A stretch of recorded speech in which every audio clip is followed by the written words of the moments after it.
I'd like to welcome everyone to Willis ISD's District Dynamics Show for May 6, 2015. I'm your host, Superintendent Tim Harkrider. Thank you for joining us. And as always, education is exciting and great things are happening in Willis ISD. Our teachers are passionate and enthusiastic about educating our students, and they inspire our students to success every day. Being able to relate a child's learning to what is happening in their daily lives makes their education important to them and enhances their learning. Many teachers throughout our district strive to do that with their students each and every day. Two who work as a team stand out for their efforts. They quietly command respect in the classroom by demonstrating respect for each child from the moment they walk in the door. They create excitement for learning with interactive lessons which engage and energize the students. They build upon their talents and transform weaknesses into strengths. For going the extra mile to create masterpieces in the classroom, Cannon Elementary's third grade bilingual team of Patsy Spear and Alvaro Fierro were named Willis ISD's Most Valuable Players for April 2015. Patsy and Alvaro are heroes for the relationships that they build with their students and their dedication to helping them achieve success. And one thing that makes them very unique, not only are they trying to teach their students the skills that are required by the state of Texas each and every year, they're also having them transform their learning in Spanish into English. So they kind of have a double duty. It's a very difficult process, but Patsy and Alfaro do an excellent job. Their kids have achieved at a very high level throughout this year, and very proud of their kids and also for what Patsy and Alfaro bring to the table each and every day. Heroes abound across our district. Many are recognized in our weekly newsletters and media postings. Many more are the unsung kind who quietly go the extra mile to do whatever it takes to bring a smile to a child's face, offer words of encouragement, and educate the hearts and minds of our students. Nowhere is this more evident than our Cool Cats program. Our third annual relay was held a few weeks ago, and despite the rain, was an overwhelming success. Organizers were new this year, but they had tremendous volunteer support, not only from our staff, but from our students as well. Their season is now over, but the glow from their smiles and generosity of spirit shown by the volunteers will pay dividends far into the future. I went up there on that Saturday morning, and the weather outside was bad. They had moved everything indoors, and I was just absolutely amazed at the amount of volunteers, from kids to adults, people throughout our community. Cool Cats is an excellent program that is what's best for kids, and a lot of times to go out and get volunteers, you really have to go out and work and bribe people to come out and try to help you. But for the Cool Cats program, the last several years, all they have to do is put up a posting, and our kids and volunteers have come in by droves to support the program, and very proud of what they do and what they do for the kids of our Cool Cats program. At our April board meeting, the American Legion presented proceeds of the annual chili cook-off of $8,000, which supports our Cool Cats and other similar activities. Chili cook-off this year was another great success. Nice weather. It had rained up until that point, but that day it held off and had a very good turnout, had some good chili, cool giveaway prizes and auction items, and it was a good Saturday evening. Recognizing staff and student accomplishments is always a special part of these board meetings. Willis High School boys basketball recognized 3 players, including the newcomer of the year, which was a freshman. So we're expecting big things from Mr. Mickens in the future. And the Willis High School wrestling and powerlifting touted regional and state qualifiers. And both our wrestling and powerlifting teams are programs that are up and coming. The participation amongst our kids in these programs is growing each and every year, and we're looking forward to future success from our wrestling and powerlifting teams. The information learning specialists were recognized in honor of National Library Month, and those individuals do an excellent job for us each and every day. And also our rodeo art winners display their handiwork. Every year, my art skills diminish when I look at what some of these kids do, especially at the younger levels. I couldn't duplicate what most kinder or first graders can do. And then when you look at some of our high school kids, what they bring to the table is absolutely incredible. The results of our survey on proposed school hours for 2015-16 have been analyzed, and full details are posted on our website. Results from all groups who participated in the survey indicated that overall 56% did not support the new school hours. Strong opinions were expressed, and all the feedback was reviewed and also appreciated. School hours for 2015-16 will remain the same as this year. Many of the dissenting voices surrounded the elementary times. We had some problems with those as we explored moving secondary times further back. The elementary times were going to get a little later, and we didn't feel real comfortable, but that was about the best that we could do given our short timeline. So what we learned from the proposed school hours was there is a need, if we can, to move the secondary start times back without compromising elementary being too far. And as a district administration, as we looked at it, we made the decision to keep things the same, and we will explore some other options throughout the 15-16 school year. Preliminary results from Willis ISD's 5th and 8th grade reading tests not only show growth from last year, but also indicate that the district students outperform their peers across the state. These results reflect passing rates for the spring 2015 administration of the STAR Reading Assessment in March.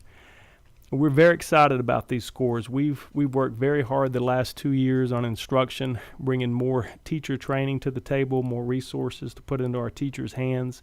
When I started here 3 years ago, our math scores outproduced our reading scores at just about every level, and that was something I really hadn't seen before, nor worked in the district that had math outproduce reading. So reading has been a conscious effort for us. And to have both our 5th and 8th grade above the state passing level, which was a goal of ours, is outstanding. Our 5th grade scores rose from 72% in 2014 to a passing rate of 79% in 2015. The state passing rates during that same period only increased by 2 percentage points. Our 8th grade scores overall declined by 1% from last year. It went from 79 to 78. It is important to note that the state scores declined 5 percentage points. In addition, these 8th graders as 7th graders performed at 73% last year, and so they had a 5% gain overall. And when you're looking at a 5% gain across an entire district, that's about 50 kids, give or take. So you're looking at 50 more kids passed this year than passed last year, was a testament, obviously, to their hard work, also to the hard work of our teachers and staff members, and also lets us know from a district standpoint that our game plan to increase reading amongst our kids is working and we're on the right track. Students who did not pass the test on the March assessment will have another opportunity to take the test again in May, and a third assessment will be in the middle of June. Texas state law requires that students in grades 5 and 8 for this year pass the reading test to be promoted to the next grade level. That's usually math and reading. This year it's reading only because of the new TEKS in math, and there's a phase-in year for this next year. We truly applaud our students' hard work. Moreover, we recognize the hard work and dedication of our teachers, campus and curriculum coaches, administrators, and everyone who have embraced the instructional practice that have led to these results. And as always, our student success is a constant focus in everything that we do and on the money that we spend as well. Gains of this nature are cause for celebration, but there's still room for growth. Working together, we will continue to ensure that our students master the critical skills necessary for their success. So it's been a great year. I think every time I've done this radio show this year, each month I say this has been the fastest month of the year, and I think I probably will say that once again. We seem like we're flying by. It seems like we just started back in August, and here we are in May with 5 weeks left in school. It's been a great 2014-15 school year, and we're looking forward to closing out on a strong note, and we'll be right back with some special guests from our ag group. Thank you.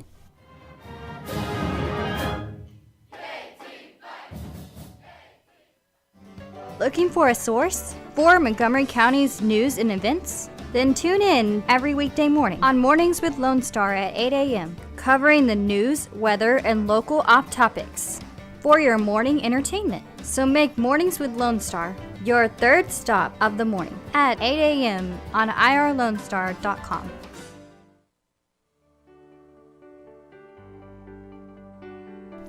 Hello, Montgomery County. I'm Rachel Baldwin with Special Olympics Texas, Area 6. Are you a fan of courage?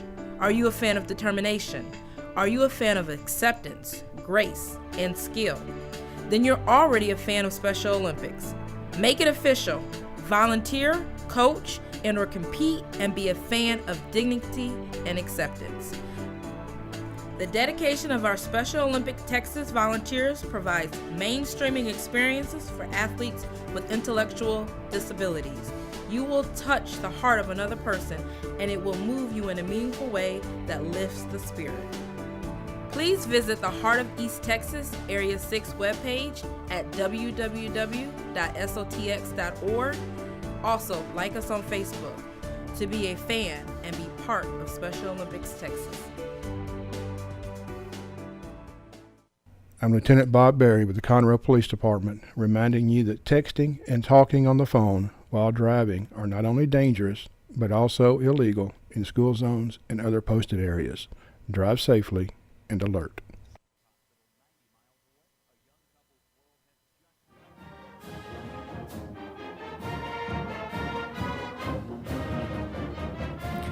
Welcome back to our second segment of Willis ISD's District's Dynamics Show for May 6, 2015, and very pleased to have with me as a special guest Willis High School agri-science teacher, Miss Marcy Yancey. Miss Yancey, how are you? I'm doing great, thank you. Good. Thank you very much for coming. The ag program at Willis High School is extremely important to our community and the experiences that we get for our kids, and we're looking forward as we're planning some long-term planning as far as facilities. We hope to have some exciting plans on the horizon for our ag program, but that's just a teaser. We'll talk about that later. Miss Yancey, this is kind of a bittersweet moment. I know this is your last year with us, and we hate to see you go, but you've done a lot of great things for this particular program, and in particular when I started 3 years ago, you were kind of a rock as a department head, and appreciate your service. Could you give us a little background about yourself and about our ag program? Well, I've been in the Willis Independent School District in some form or fashion for about 35, 36 years. My husband was a teacher here at one time, and both my sons were born and raised here. And I've taught 7th and 8th grade math. I've taught Algebra 1, Algebra 2, and geometry. But my degree and my master's was always in agriculture, and that's really the one thing I wanted to do, was to teach agriculture one day. And so I guess about 10 years ago I got that opportunity. I had been actually doing it all along for many, many years with my sons, and that's, like I said, I was raised up that way, so I got that opportunity, and it's really been an enjoyable trip the past 10 years. Obviously, it's outstanding. I keep, when I love doing these interviews because I get to know more about people, in 35 and 36 years is amazing, that type of service to the district, and I know it's very much appreciated. You teach a full load. Can you give us some insight on kind of the courses that you teach and a little description of each one? Well, I've been very fortunate to be able to have the opportunity to teach a vet tech program where my students can, after so many courses that they have to take and 300 hours on shadowing underneath a veterinarian, that they can take a certified veterinarian assistant test by the state, the Texas Veterinarian Association of Texas. And if they pass that test, they will have the certification, and they can go into different veterinarian clinics, and they want to hire them because they're just that little bit far ahead. I teach a small animals class, which we do small animals, and actually we have animals in and out, and we had puppies today. I teach an equine science class, which I've raised and trained horses most of my life.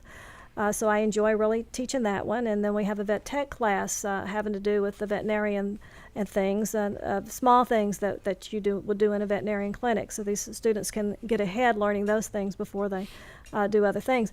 A lot of the students want to be veterinarians one day, and so usually by the time they're juniors or seniors, they've decided if they want to really do it or if they really don't want to do it. So it doesn't waste their time if they decided this is not what's for them, and if it is something that's for them, it gives them that edge to be able to move on and to be ahead of everybody else in some form or fashion. So it's been very enjoyable to teach these classes. I also have had the opportunity to teach a horticulture class that had some life skills kids in it, and I've enjoyed teaching it for 10 years because it's given me the opportunity to see things in other lights, and it's been a really good 10 years. Awesome. That's great. And the real world learning that Marcy's talking about is something that we're trying to move from with the phase of accountability in public school systems now. Everything seems to revolve around a STAR test and what are we doing to get kids prepared from that. But we offer a lot more opportunities for our kids outside of just their core instruction.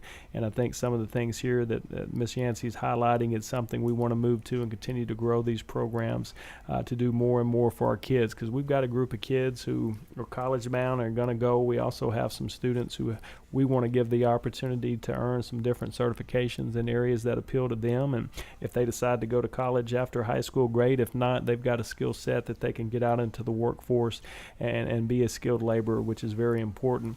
We just wrapped up the Montgomery County Fair. which when I moved down here a few years ago, I'd never seen anything like it. It is just an amazing event, a lot of fun over a 2-week period. And I know it's bittersweet for our teachers and students because y'all pretty much live out at the fairgrounds during that 2-week period. Can you talk a little bit about our students and the fair? And then I guess you got a couple guys we're going to introduce that can give you their experience in that as well. Well, a lot of our students, first of all, everybody thinks that ag at school happens to do with animals, and it's just animals, and that's it, and that's not true.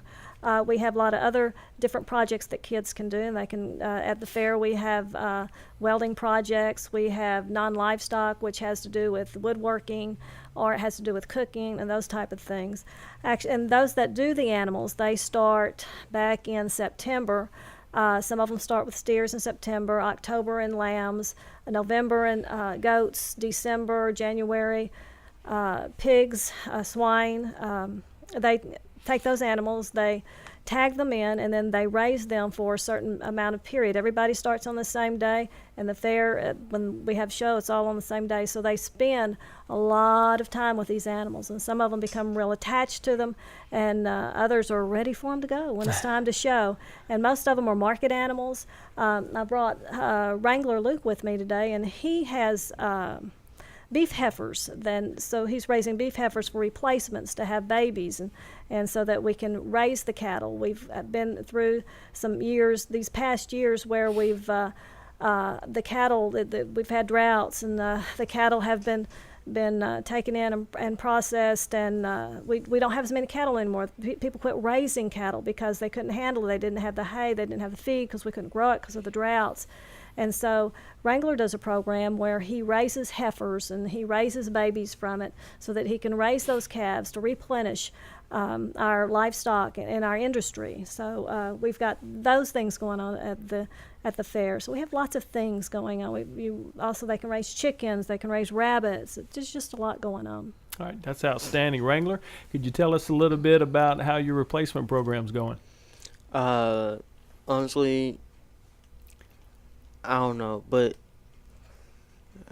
can you repeat that again? Yeah, how much time does it take? You're working on your replacement heifer program. Do you spend a lot of time? Is it mornings, is it evenings, or is it both? I would get up at 5 o'clock in the morning to feed my heifer, blow her out, and then feed her again. And then I go back to school, and then after school I come home and I bathe her or rinse her off, and then I blow her off, and then work her every single day. And it's really a hard time doing all that every single day. Her hair is so thick, you have to work on it every single day just to keep it clean and really thick. So I just do this every single day just to keep going. Right. So there's a lot of time you're putting in there. And how many days or how many times a day do you feed your heifer?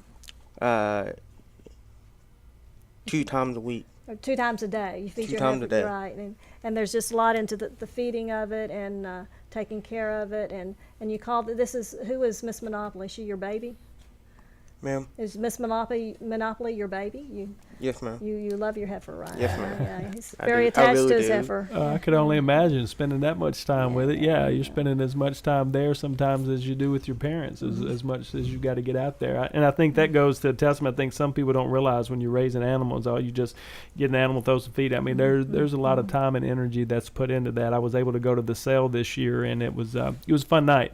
You could just see the kids with the animals and all the folks there, and the amount of money that was raised for kids was outstanding. Very good evening. I think we've got one other guest, Mr. Kyle Carmack. Kyle, how are you? Good, how are you? Good. And if y'all haven't seen Kyle or didn't have a chance to go out to the fair the last 2 years that I've been, this guy builds things that you think there's no way he could have built that. He put together some outstanding projects.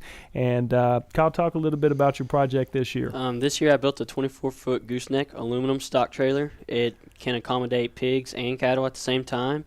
It can hold 6 hogs and about 3 calves or steers at the same time, and it has a 4-foot tack room in the front for all of your stuff, and it's aluminum, so it's lightweight. Right, and it is good looking, to say the least. Now tell me, how much money did you have in to the trailer, and then what would it be worth now? Altogether I have about $12,000 in it. I had a lot of donations handed to me in sponsorships and stuff like that going towards me because it is an ag mechanics project. If you were to buy one on the market closest to it, it'd be $28,000 to $32,000. And I have 400 hours, man hours, in the project itself. That was going to be my next question, is how much time. So you answered that with 400 hours. I do believe I talked to Mr. Utek. I don't know if this was a rumor or not, but they were running you out of the building at all times of the day. You were sneaking up there getting those hours in, huh? Yes, sir. Every time I got my work done, I was in the shop, and I would stay until Cash Show was like, come on, I'm closing the door. Let's go. Yeah, that's awesome. And Kyle's talking about his the teacher that runs that particular class, Dan Castle-Schultz, does an excellent job. He does well with the kids, and they spend a lot of time together. They build some really close relationships, and I think just from hearing what Wrangler and Kyle is talking about and of what this program's meant to them and the amount of time they spend with it's awesome. As we kind of get in, Kyle, what are your future plans? Next year I'm attending Blinn Junior College, and I'm going to join their ag mechanics team there and further my education in ag mechanics. And then after 2 years, I plan on transferring to Texas A&M and getting an ag business degree and going on from there. Awesome, man. Well, you're on the right track, and Wrangler is a sophomore. He'll be a junior next year. Wrangler, you looking forward to next year? Yes, I am. I definitely am. Good. Well, we're looking forward to having you back. And as we kind of wrap things up, Miss Yancey, as she had said earlier, has spent many, many years in education. So, Miss Yancey, what are your plans for retirement? Well, I plan on going. We have a farm that we have a lot of cattle on, and my sons and I are working on trying to improve our herd, and so that's what I'm going to focus on. Awesome. Doing that. Very good. Well, I'm sure we will see you around, and I know we'll definitely see you at the fair every year. So thank y'all very much for coming. I think this program is a great part of Willis ISD and a great part of our school district, and we thank you for all you've done to improve it. We'll be right back after a short break.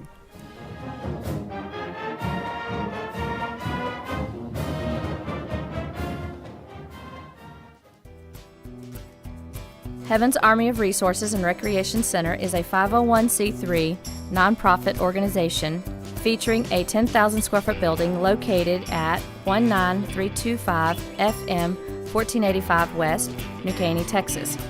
At Heaven's Army, we offer over 26 different services free for all ages, from karate, dance, drug and alcohol classes, anger management, parenting, food and clothing pantries, to just name a few. We are supported solely by volunteers and private donations.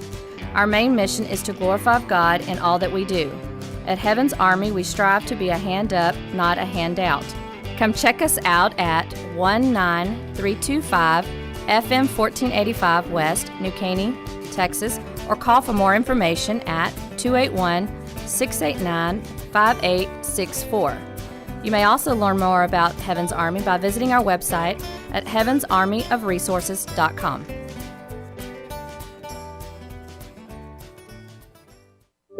How is pulmonary hypertension like a zebra? Doctors are taught when you hear hoofbeats, think horses, not zebras. They associate common symptoms with common ailments.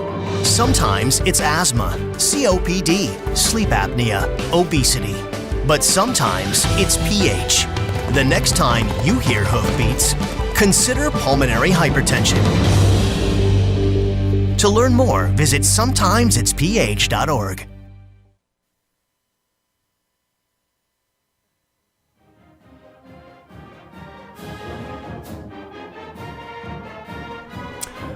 Welcome back to Willis ISD's District's Dynamic Show for our third segment. Pleased to have with us Willis High School track athlete, Mr. John Lewis. John, how are you?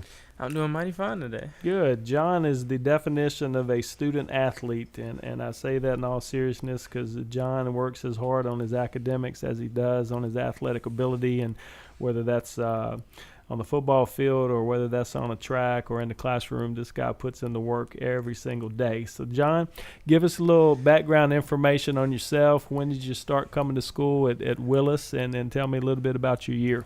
All right. I began school in New Waverly. I went up to my second grade year, and I moved to Willis in my third grade year. And something interesting is that my mom was my first grade and my third grade teacher. Not a lot of people can say that. So I really enjoyed that, having her twice. Yeah, well, good. And So I always won the turkey trot in elementary school, and then I played Little League football. And so when I got to middle school, both of those just stuck with me from 7th grade on to now. And I'd been called a pretty good football player. I played running back, and track is just it was a hobby just to stay in shape for football. Mm-hmm. But when I got to high school, I was getting better and better at it, and my times have dropped. I went from 11.2 my freshman year to now running 10.3s when I get out there, and so I just stuck with it and really enjoyed it. That's awesome. John's mom, Calandra, is a principal for us at Parmley Elementary, and she is John's biggest fan. Not that his dad's not, but I know Mama. You can hear Mama from a long ways away when he's running. She calls him Jock, so she definitely gets her cheers in. And your dad and you have some famous workouts. Tell me a little bit about the hill. About the hill. I guess when I first started running track around 9 and 10, my dad, it's a hill by our house that he used to run on. He would run cross country, and he'd get to that hill, he'd do him a little workout, and then he'd run back home. A little country town where we live in, Maynard. And so he just takes us out there, and we make up our own workouts out there. And he has ideas. We'll do high knees up the hill, or we'll run up it. My sprints, I get my overstride going downhill. And so it works it all. That's awesome. Well, I saw the other day LeBron James goes in this some sort of contraption that lowers your body temperature by 200 and something degrees to help your body rehydrate or get back conditioned pretty quick. Sometimes the old school stuff and going out to the hill replaces some of those new age workouts. That's right. Talk to me a little bit about this track season so far. What's been some highlights for you? This season, I actually started in January, at the end of January. I did indoor. This was my first year doing indoor track, and to myself, it was pretty successful. I came in second in an A&M meet. I think I ran a, let me see, yeah, I ran a 6.9 something. I can't remember the exact time. And then the next week, I came back. I ran at U of H and their indoor meet, and I actually won that one. And I ran 6.89, so I beat my time from before. And so that's when my season began. Some more highlights where I went to TSU relays. I had a fast time there, but unfortunately I didn't get to run in the finals because of the weather. Right. And I also ran in Texas relays where I won it. Yeah, and the Texas relays is a huge track meet every year that's held in Austin, and it's kind of a high school / college kind of a dual meet. They run obviously separately, but it's kind of a big time meet that those high school kids that come generally are those that they think have got a shot to be in Austin here in a couple weeks, and so they get down there to kind of get the jitters out and get in that place and run a little bit. And John last year got 4th in the state track meet. So he's been in that stadium once, ran really well at the Texas relays, and won, I think, with a 10.36. Yes, sir. Fresh off being the 2-time Region 3 100-meter champ with a victory this last Saturday at the meet in Huntsville. And how are you feeling as we get ready to head to Austin here in a couple weeks? Well, during Texas relays, I thought I had peaked fast, but my time has started coming back down, so I'm actually feeling really great about it. I think I'm going to come home more successful than I was last year. Good. And it wasn't last year, folks, that he was successful, because we were there and he ended up getting 4th. And when I tell you, you couldn't hardly tell 1st, 2nd, 3rd, or 4th. There were 4 guys running neck and neck. One of those is Katie Cannon, who was really a stud wide receiver this year as a freshman for Baylor. And so we're excited about John getting back. What other extracurricular activities are you involved in? In my school, I do. I'm in National Honor Society. And so I do trash cleanups and different things where we donate, I guess, cans and teddy bears to the women's shelter and things like that. I am also in student council. We had a food drive this year, and we did blankets and stuff for our community shelter. And then I also am in National English Honor Society. And just recently we have a poetry slam at the end of April, because April is National Poetry Month. And so I participated in the poetry slam where we speak our own written our own poetry that we've written ourselves, and it was pretty interesting. I really enjoyed the experience. Good. That's awesome. Now, as we said earlier about John, I believe y'all just got your class ranked last week in the top 15%. I know you are in that. What was your class rank number? I was number 12. That's number 12, folks. Out of, we're going to have approximately about 400 seniors this year. So that lets you know 12th out of 400 is pretty daggum good, boy. He's got his red U of H shirt on. He has signed a track scholarship to go down to the University of Houston. And John and I talked about that on our way over, that sometimes kids just assume because they're in athletics that they're just going to get a scholarship, and they don't realize it's not just a piece of paper. It's really honestly like handing a young student athlete a check for about $300,000 or $400,000 depending on where you're going to school. So tell me about how excited are you to go down to Houston? Oh, man, I am really excited. It wasn't planned at all, but after I ran the UH meet, Carl Lewis spoke to me, and that was a big deal, former Olympian. And he's on the coaching staff there this year, and he will be for several years. And so it really excited me that they wanted me to run for them. Well, I think that's a pretty good recruiting tool when you have a former 4 gold medal winner as a former student athlete for you, now turned coach. I think you're in good hands as you head out to Houston. Well, John, thank you for joining us. We're looking forward to being down in Austin on May the 15th. John will be down there along with Tiana Spivey, who is hoping to go back and repeat as state champion. So we hope to bring some hardware back from Austin to Willis, Texas. That's right. All right, John, good luck, buddy. We'll be right back with our final segment.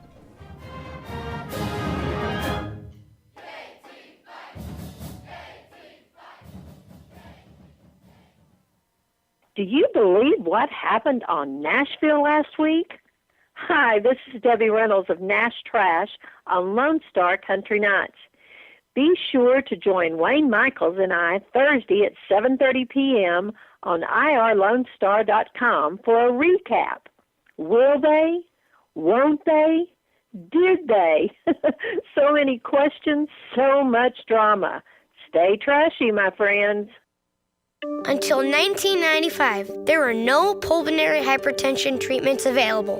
Today, there are 12 medicines for adults, but none have been approved for children with PH. That's why PHA is committed to funding groundbreaking pediatric research.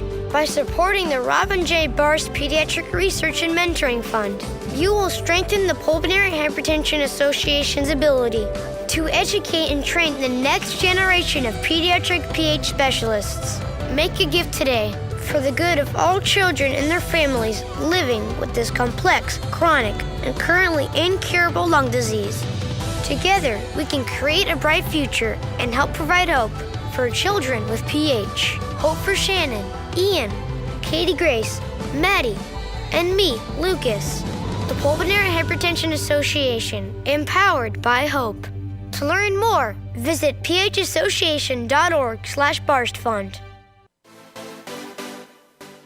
I'm Andrea Kolsky. And I'm Heather Hall. You may have heard of Justice Being Blind. But what about being blonde? In our show, Justice is Blonde, we talk about what's going on in Montgomery County at the courthouse behind the scenes. Hey, Andrea, don't forget about Harris County, too. And honestly, Heather, nationwide, we cover it all. Airing every Friday at 11 a.m., you can send in your burning questions to our email, justicesblonde.lonestar@gmail.com. Or they can look us up on Facebook at Justice is Blonde. Or they could even call in to the station at 936-647-3776. Although we are discussing the law, we're trying to keep it fun, and we have some awesome guests. So tune in Friday for some legal fun, laughter, and an hour with the Blanchirage.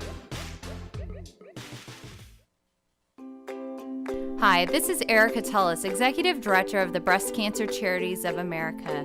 The Breast Cancer Charities of America is a national nonprofit organization with our headquarters in the Woodlands, Texas. We focus on non-invasive breast cancer research and helping the true patient that is going through breast cancer. Through our Help Now Fund, we help women pay the rent and utilities while going through their breast cancer treatment. It's unlike any other program that truly is out there. We are here to help the woman. Our phone number is 936-231-8460. For more information or to get involved or to even make a donation, please visit our website, www.igopink.com.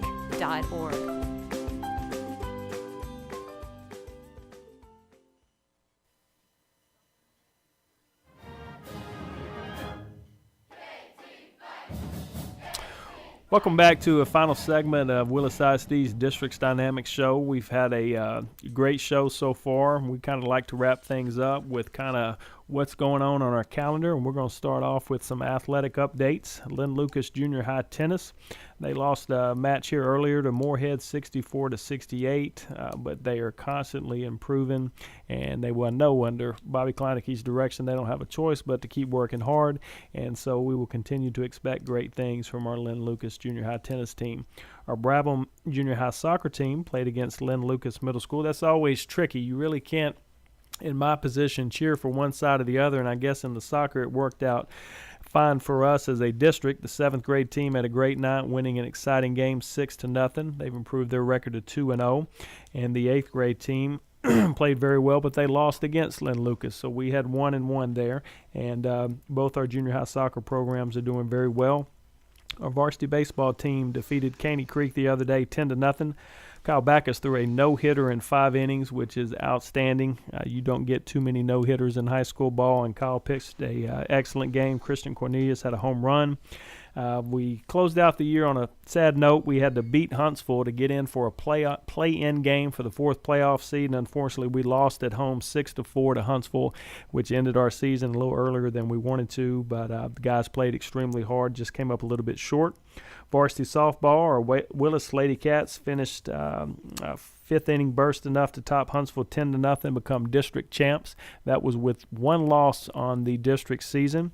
Girls also defeated Manor 2-0 in the first round of the playoffs this last week. Played extremely well. 2 games, gave up 0 runs.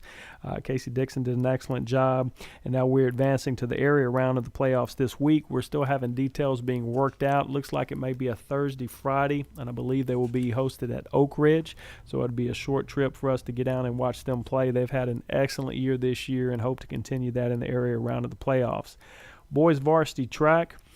Give you an area track update. We talked earlier with John, so we know the regional meet has already happened, but going into our regional meet are 4x100 and 4x200 boys relays. Placed 4th, and they all ran in the regional meet. Bryce Harrison, Jody Archer, Christian Luke, and John Lewis were members of that. John also won the area track meet, and Colton Todd won 1st place in the district. Christian Rodriguez finished 2nd in the district. All of those guys participated, competed very well.